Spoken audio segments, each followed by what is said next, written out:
get in her way. She'll tell you she's to blame. Why did you jump from a plane on your 90th birthday? Because they wouldn't let me do it when I was younger, and I've always wanted to do it. I think I'm a high-risk person.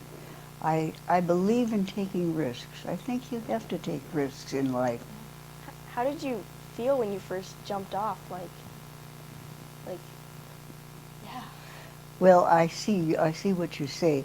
You think it would be terrifying. Actually, when you do something like that, you look into it very thoroughly. So I studied exactly what happened. I talked to lots of people who had done skydiving, and I knew exactly what was going to happen at every moment. I was prepared for everything except going 120 miles an hour free falling for 3,000 feet. It took the breath out of me, and I wasn't quite ready for that one. I understand that you're an audiologist. What is that? Well, as an audiologist, we take care of the hearing problems of people from birth to death.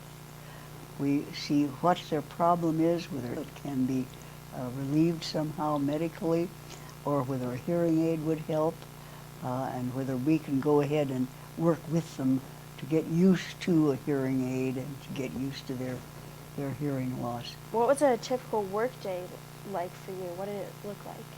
Well, a work day was working with every age person from birth to almost death.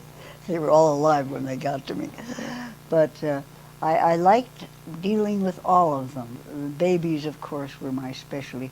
I was lucky to get into a profession that mostly men were in, and men didn't have a feeling for children the way I did. I had raised children and babies too. But I loved the older people too.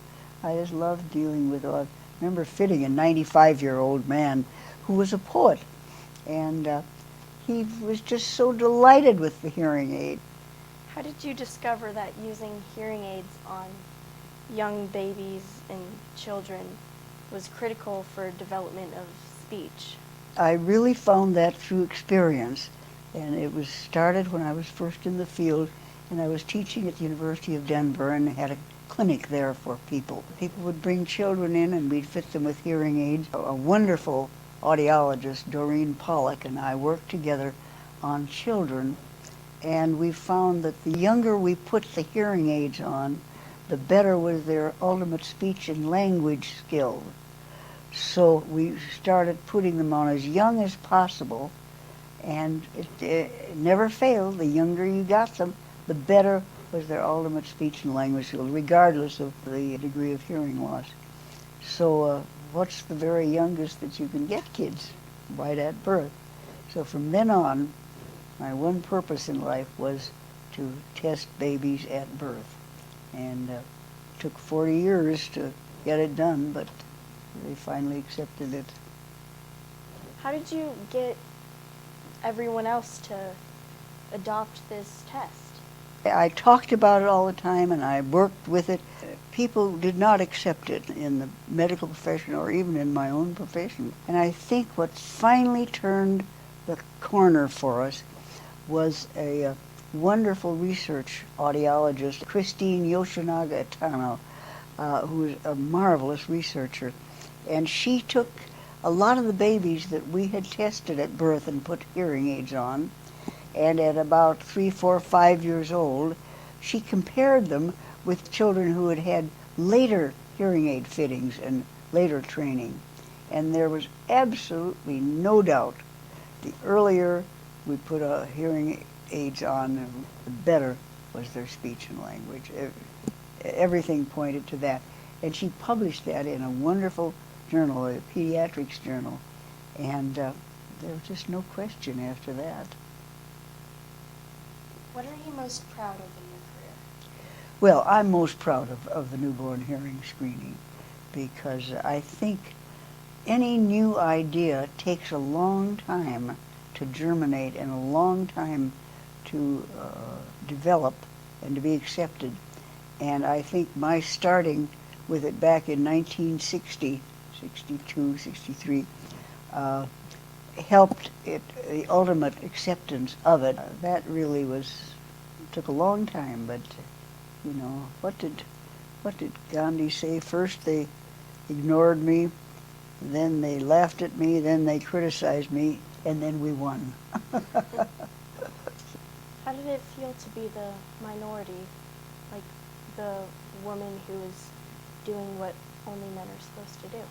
Oh yes, when I first went into the field, actually I was about the only woman who was taking up audiology clinical work. And somehow it didn't bother me at all. It was a wonderful challenge to do and a wonderful work to do. And I didn't give a darn whether the men liked it or not. I was going to do it, and I went ahead and did it, even in the days when they told me that this wasn't a field for women because men could do research and women couldn't do research well. I think we've proved them wrong.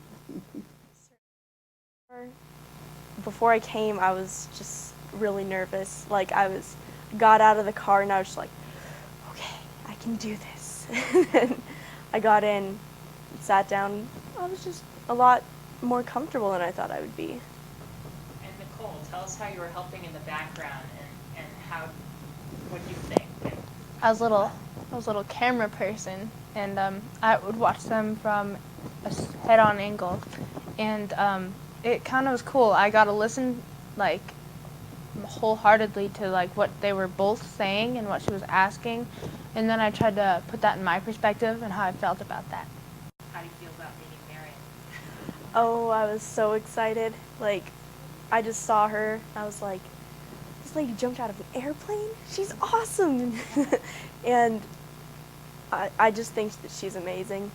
Like, all the stuff she's done, and she just was willing to do, like, anything for people.